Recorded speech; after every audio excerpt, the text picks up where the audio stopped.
All right. So in this session, we are going to talk about subscription management and what is an Azure subscription, what are the different types of subscriptions we have, and how do you get a new subscription?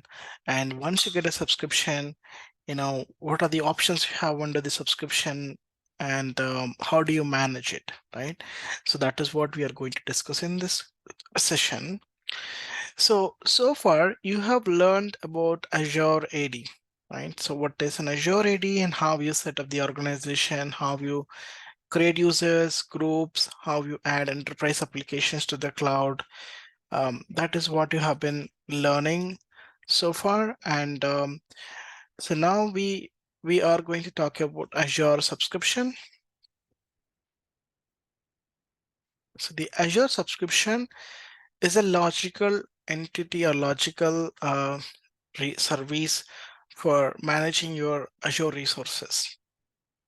All your Azure resources are going to be deployed under this subscription, and all the resources billing is going to be tagged to your subscription. And this subscription is created by an account, and the subscription can be associated with the one account.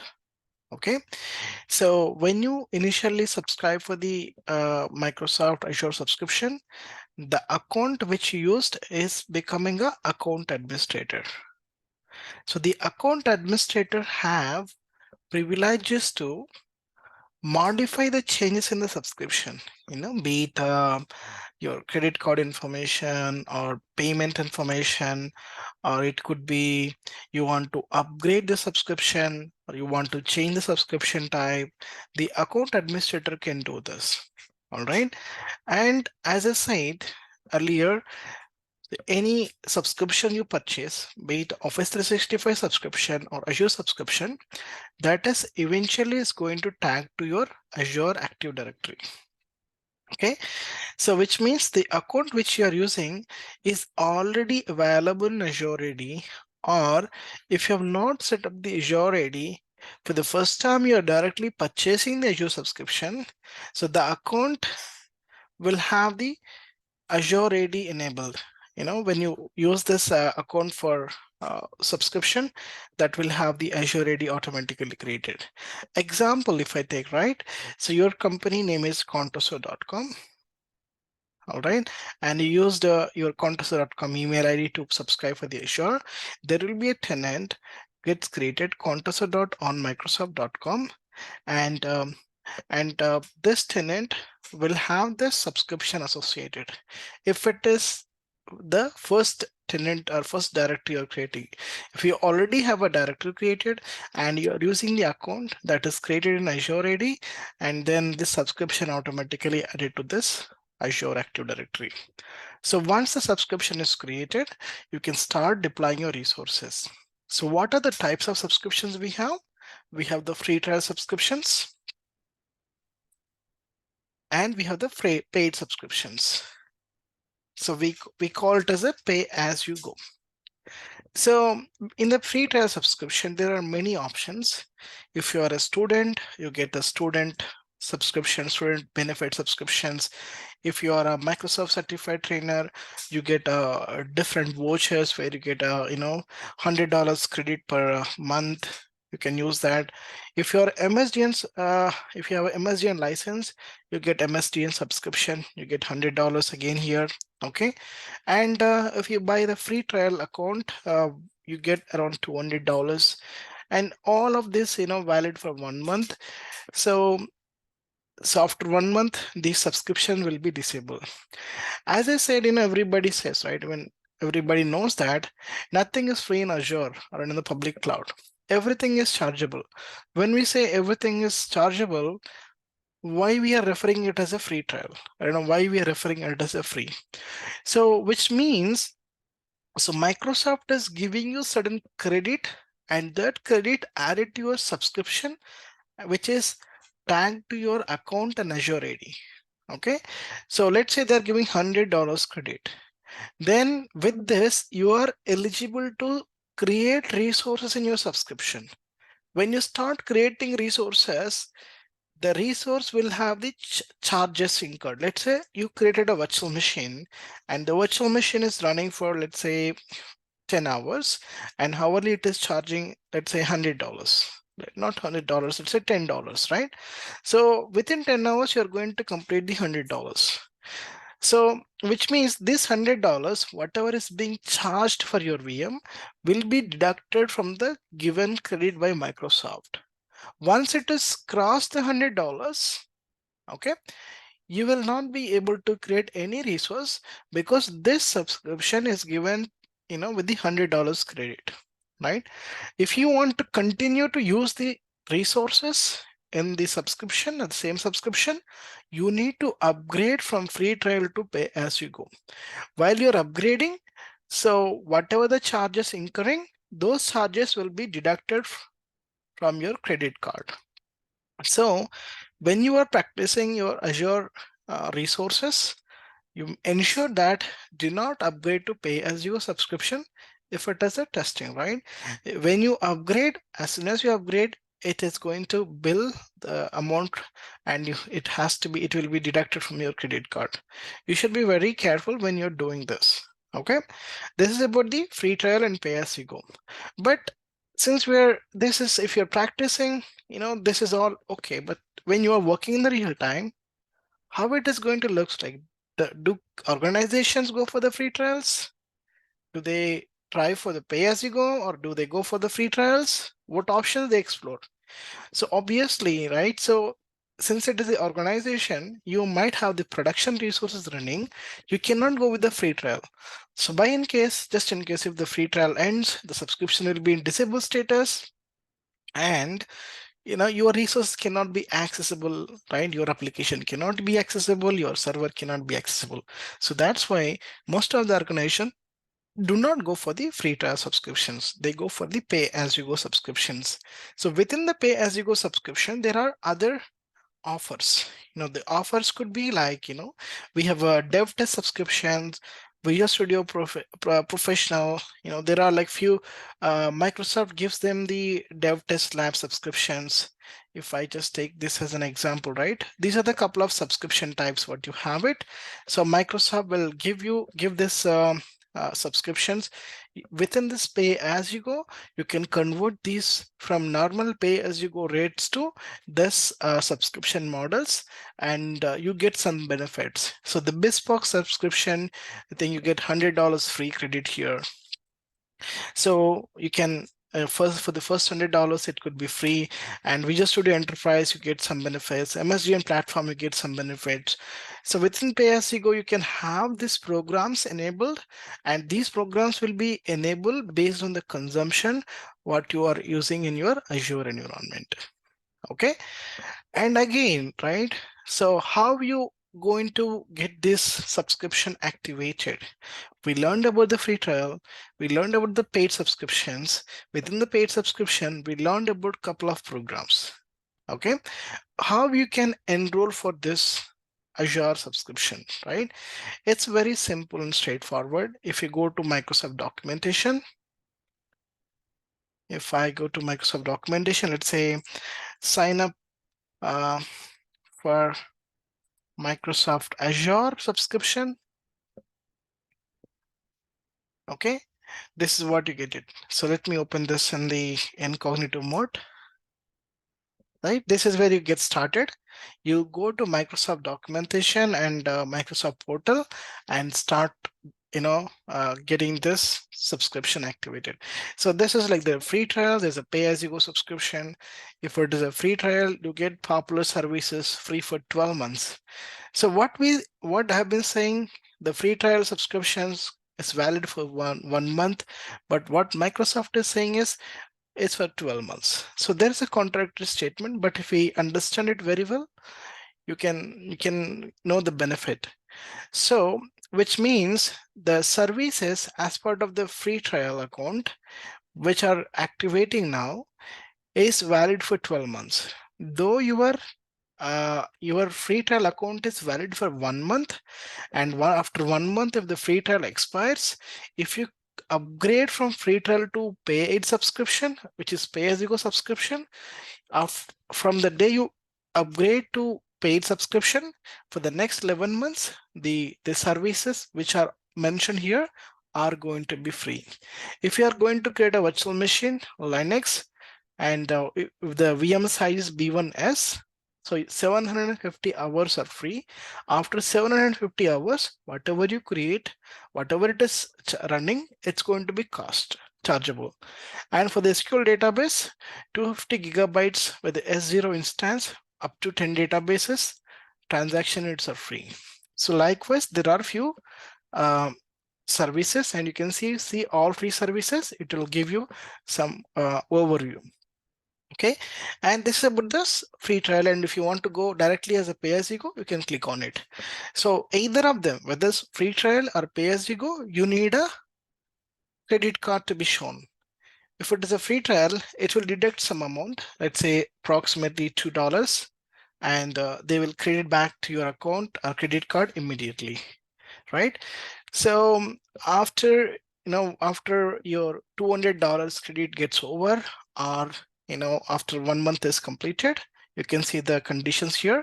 So the subscription will be disabled. If you convert it to the pay as you go, that's when the credit card will be charged. Until then, it won't be chargeable. Anything will be charged from your credit card. Okay, if you want to get started with the free trial, you can click on this, or if you want to go for the pay as you go, you can just click on the pay as you go. You can get some more information about the pay as you go and its benefits and all the details here from this page, and you can click on get started here. So this needs an account. It can be a Microsoft account, so you can click on create one account. If you don't have anything, provide your details, and it will ask you for the further information, like where you are going to put your first name, last name, and your address, and you're going to put your credit card information. It will authenticate with your OTP of your credit card, and it will deduct $2 and $1 or $2, and it will immediately refund, and you will get a subscription activated. Once the subscription is activated, you will see the subscription as it is in my Azure portal. You can see this is the subscription which I activated with the help of free trial feature, and I have used my credit card to activate this. Currently, it is costing around $11.49. I have $200 credit available, out of which $11 is chargeable. And as I said, the team has created a lot of virtual machines here, and a couple of resources. Let me just show up here. Yeah, you can see there are a couple of resources created, and earlier there were a few virtual machines as well. They got deleted, it seems. So all these virtual machines or all these resources are not free, right? They are chargeable, and whatever the charges that are incurred, they will be deducted from the given free trial credit. Okay, so if I go back to the subscription, this is the subscription, it's a name, and it's a subscription ID. My role here is the owner, and if I click on this, and you can see the the remaining available credit is $191.58 free credit, and it is going to expire in 26 days. Because I just got this subscription 4 days ago, that's why you're seeing this. And my directory name is this mct50 050 outlook.unmicrosoft.com. Okay, and if you look at this is a spending forecast, spending rate and forecast, and this is like cost by resource. You can see VM, which is a virtual machine, and their cost information. It's giving you the dashboard at a high level, how much is being charged, and what will be the estimated price in next couple of days. Okay, so this is how you get when you activate your subscription from your credit card. You can always modify it. So earlier what we had is we had account.windowsazure.com. This is the URL we used to use to manage the billing and accounting information. But right now, this is deprecated. Now Microsoft has given the same details in the cost management and billing feature in Azure portal itself. If I click on it, it will redirect me to the Azure portal. This is where I can modify my billing and subscription information. So if I go to the cost management,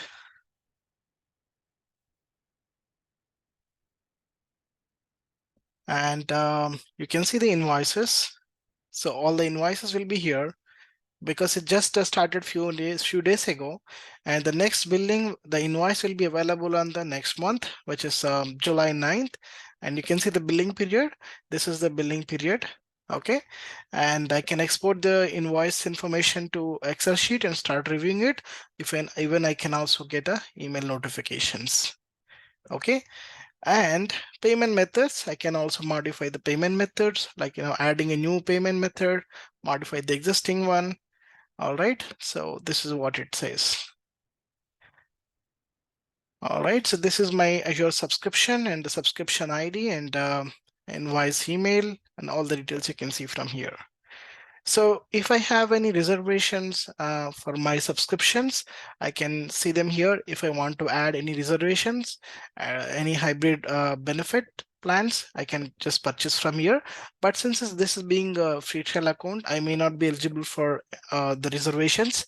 But if it is a paid subscriptions, most of the organizations reserve the instances. Let's say if they want to create a VM with the D series, so most of their workloads or most of their virtual machines will be in a D series VM size.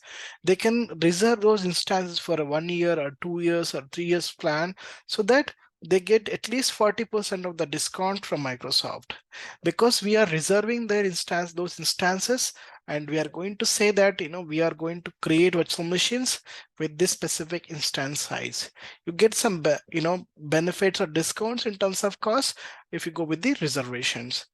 So if somebody asks you how do you reserve the instances, if they say what is reserved instances, you can always say that reserve instances will give us the discounts in terms of the billing. You can always go to subscription or cost management and go to the reservations plus hybrid benefit and start purchasing the reserving the instances. You can say I want to reserve the virtual machines. Then within the virtual machines, you can specify the subscription information. And as I said, this is not the eligible for reserving instances by default. So we can try adding this, but eventually it may not give us the, you know, option. It says no eligible subscriptions. You do not have sufficient permissions. So basically the free trial accounts are not eligible for the reserved instances, but in the production, you will be able to use the reserved instances. Okay, so this is about the cost analysis and subscription related information. If you want to know more about it, if you want to analyze the cost, go to the cost analysis feature. There's one more thing called cost analysis preview, which has some another additional features added here. You can just click on cost analysis, and here you can review the cost. Let's say cost by resource is the best one I can suggest. Let me see what is the best way to check that.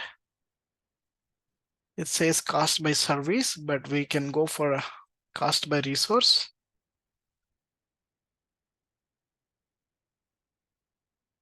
You can see cost by resource, and you can say by monthly, and you can put them in a table format.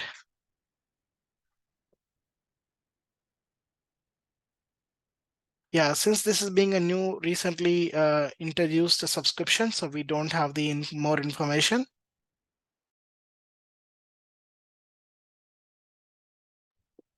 Okay, so but I can show you in another subscription. Just a moment.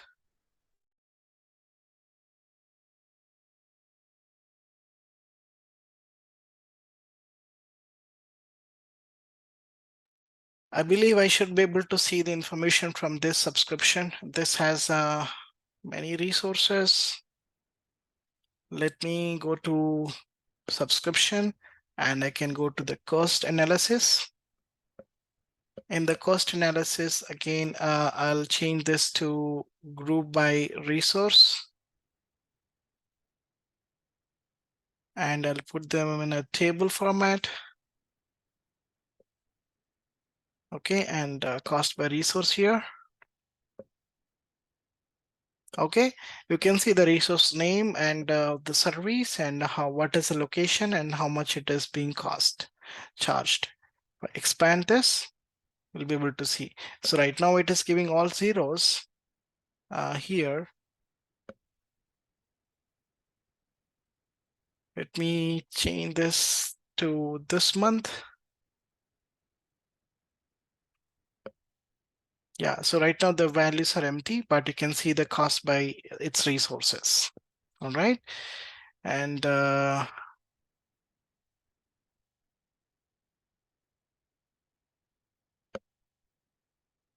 you can export this to a CSV file or Excel file, download this data.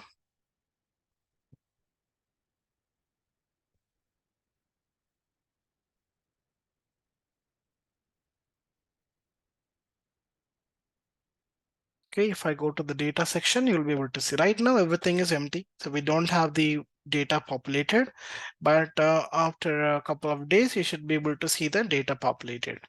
And under the cost management, you can also see cost alerts. You can also create some alerts by click on add budget. First of all, before you create alert, you need to first create a budget plan. So when do you want to get alert? Let's say your monthly budget for cloud resources is around, let's say, $200, right? Example I'm giving. You want to get alert when it is cost 50% of utilization, so that you can analyze, okay, within 15 days of time it is cross 50% utilization, or maybe within 10 days of time it is cross 50% of our budget. You can ask your Azure administrator, you can go and review which service or which resource is consuming more resources, right? Which resource is being charged much, right? Then you can take a decision to downgrade couple of resources. Maybe if there are any unauthorized or unused resources, you can go ahead and clean up them to save the cost. That is the reason we always enable the cost alerts by creating the budget. So before you create any alerts, first go to the budgets and click on budget, add budget, and specify the name. Let's say monthly budget. Okay, that's a name, and you want to call this monthly as a billing month or billing quarter, billing year. Is it like calendar invoice month or calendar months, first to first? Or maybe let's say you activated subscription on 15th of the month, and 15th to 14th is a billing invoice cycle. Do you want to go with that? So it's up to you how you want to view, but for me, I will go with the calendar month. So every month, so and so date, and this is the creation date, and this budget plan will end by 2025. Maybe you can say 24, 1 year budget plan. Then specify the amount. Let's say I want to tag it for, let's say, $1,000 example. Okay, $1,000. That's a budget I have, and alert condition, actual budget. As soon as it is crossed 50%, you can see the value is populated 500, and you can create a alert. So we need action group. Action group basically specify uh, to whom we need to send an email, and what action you have to perform. If I click on create an action group, so it needs a resource group.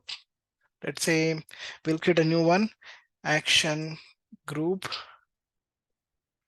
RG, and provide the name, action group name, um, billing admins, in simple words, right? Billing admin. Not everybody should get it, only the billing admins. And notification, what kind of notification you want to send, schedule? Email, SMS, push, or voicemail? I will go with the email notification. I want to get an email, support@vvhitsolutions.com. That's my email ID. And I can also specify the phone number. I'll get a SMS whenever the condition is meeting, right? And if you want to push some mobile notification apps, or you want to send a voice record, all those things can happen. And provide the name for this notification type. I'm going to call this as an email, because I'm going to send an email to the people. So now the action group is being created, and within the action group, you are going to send an email. As soon as you receive an email, what action you want to perform? Do you want to perform any action or you want to ignore it? The action type, automation runbook. So you can integrate these alerts with the automation runbook if you want to perform any actions. Example, right? You see a virtual machines which are costing you more, and you can, as soon as you see that alert, the automation runbook will be triggered. Within the runbook, what you can do is you can query the information that you got in the email, where it says the resource name, it's a VM name, storage account name, a disk name, right?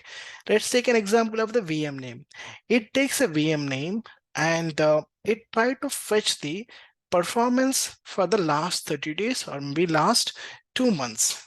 And if it think that performance is less than, let's say, 20% or 30% or 50%, then there are chances that you can go ahead and reduce the VM size, right? So the automation runbook can automatically fetch the VM information and get the performance metrics. And if there is a feasibility or an opportunity to reduce the VM size, it will send an email to the administrators, and if they approve it, because it needs a downtime and all, right? As soon as that they approve it, so it's going to automatically downgrade for the specific VM size that you can put it in a parameter. So these kind of things can happen. I'm just giving a raw example, but there are very good use cases that you see in the real time, and your automation team are really expert on this area, and they'll be able to help in fixing these kind of problems or automating these kind of problems. There are solutions that they can do with the automation. Likewise, you have other solutions as well. Azure Functions is again one of the workflow service that Microsoft is offering. You can design some workflows, and you can execute multiple tasks with the Azure Functions. So Event Hub is basically a streaming service that are offered by Microsoft.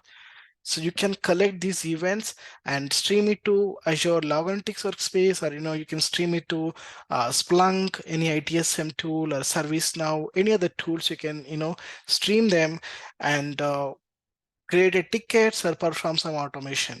So ITSM tool, the ticketing tools, you can integrate with the ticketing tool. The ticket will be created and your team will start reviewing it. Logic Apps, again, it's almost same as Azure Functions. It's a PaaS service, and you can design some workflow. Let's say as soon as this action is triggered, you want to perform some actions. You can define the actions. Actions can be email notifications. Actions can be performing some automation. Likewise, you have various action types based on your expertise or experience. Probably the requirement what you have, you can choose it. Otherwise, you can also keep it as empty. It's a optional feature. Then create this action group. So this action group is a one-time activity. You create it, and later this can be used in multiple places. Okay, let's wait for this. Okay, we have chosen the alert condition and action group as well. You can say the recipient email addresses.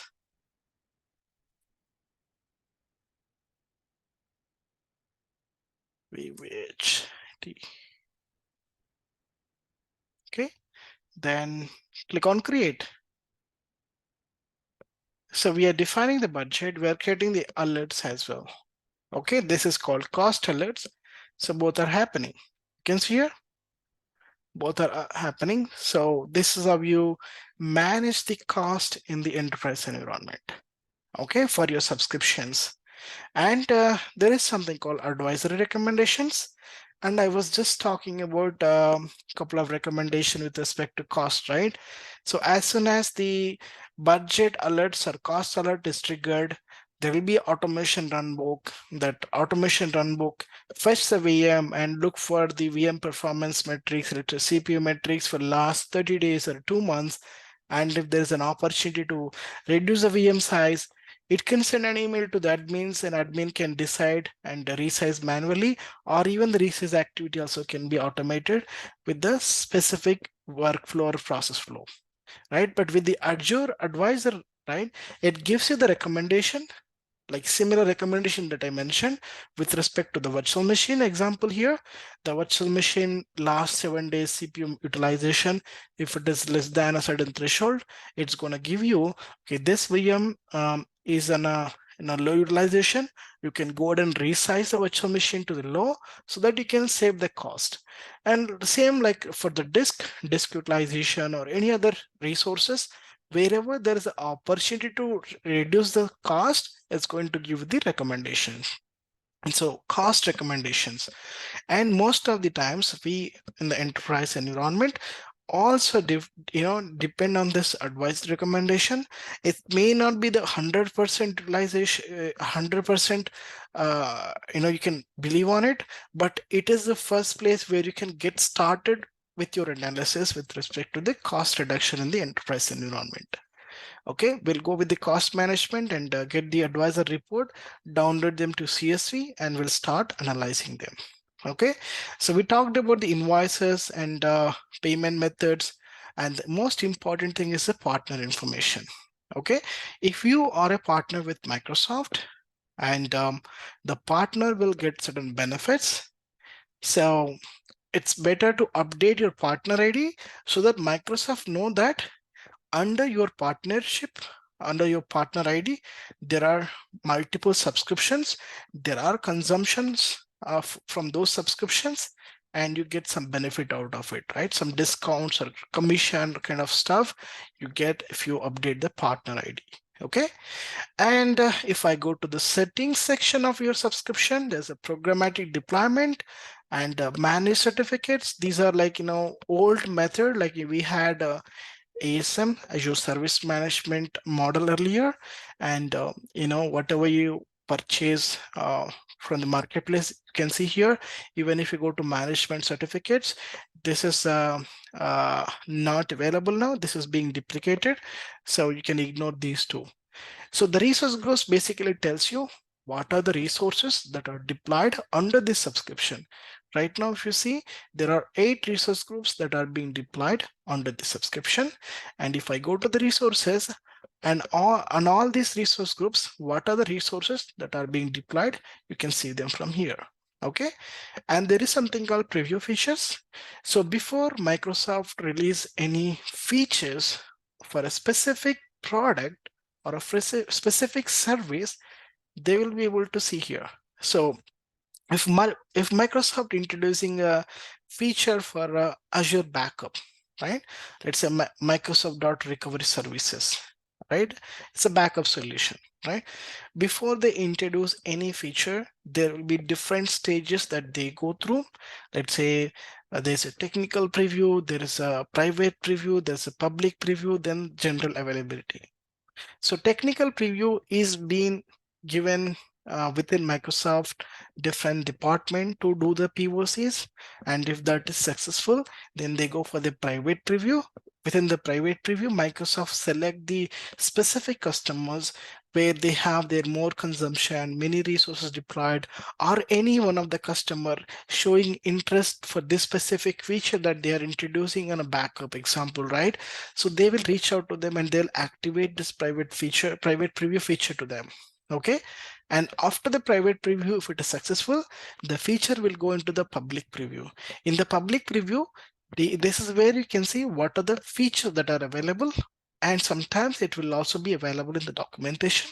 In case if you think this feature can be useful for your environment, you can just select it and register for these features. Okay, so but before you register, you need to remember one thing. When a specific feature is in a preview, you may not get a support from Microsoft. In case if there is a problem, they will try to help you with the best effort basis, but they may not guarantee anything in terms of the product stability. Once it is moved to general availability, Microsoft is responsible for providing the fix or a solution for if there is any issue with the product. Okay, so this is about the public preview features that you can see from Azure subscription rate. And there's something called usage plus quotas.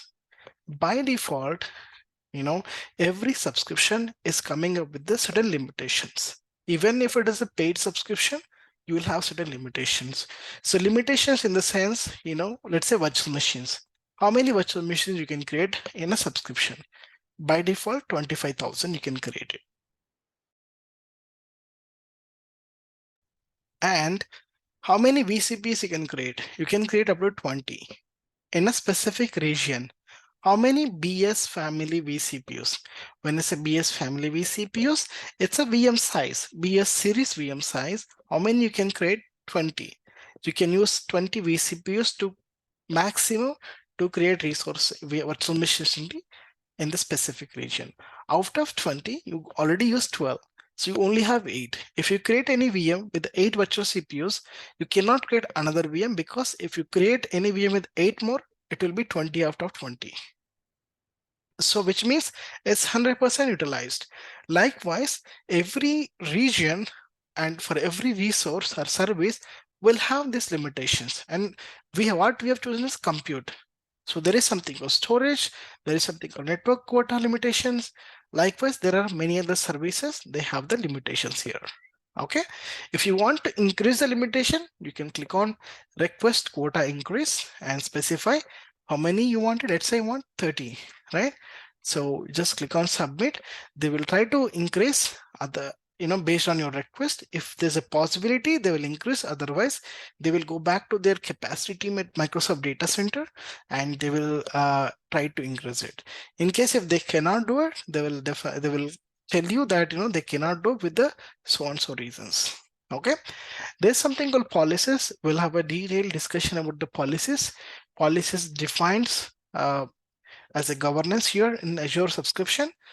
You can use policies to control the Azure admin operations. Like, you want to control the resource deployment only specific to specific locations, or automate certain features like enabling boot diagnostics and various other things. We'll have a detailed discussion about the policies, and this plays a major role in the enterprise environment, and this is the most commonly used feature in the enterprise.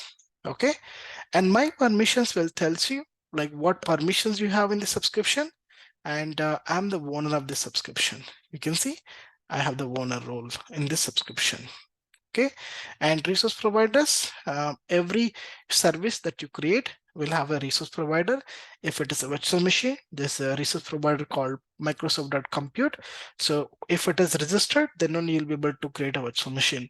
So earlier what happened, these resource providers were not registered automatically.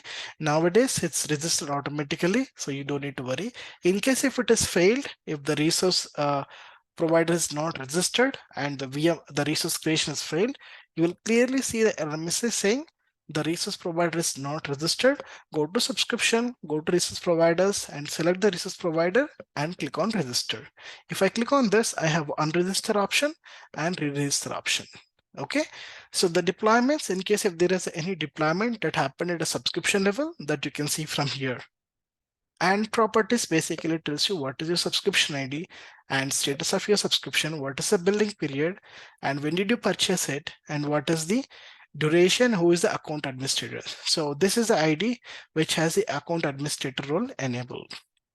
Okay, and resource logs, sometimes it is useful, sometimes you might find difficulties with the resource logs. So basically this is being introduced to prevent accidental deletions on the resources in the subscription. So if you add a delete log, so if I say delete and say do not delete and click OK, so nobody can delete any resource within the subscription. And this delete log can be added in a subscription level or in a resource group level. If I go to the resource group, you have a log option, and here also you should be able to add logs. Even if I go to the resources in the resource groups in the subscription, if I click on any one of the resource here, even the resource also have the log section available. You can also click on add log with the delete feature. Now you see this is a log added in a subscription level. You cannot uh, do any operations. So now if I try to delete this virtual machine, let me say if I can try to delete this,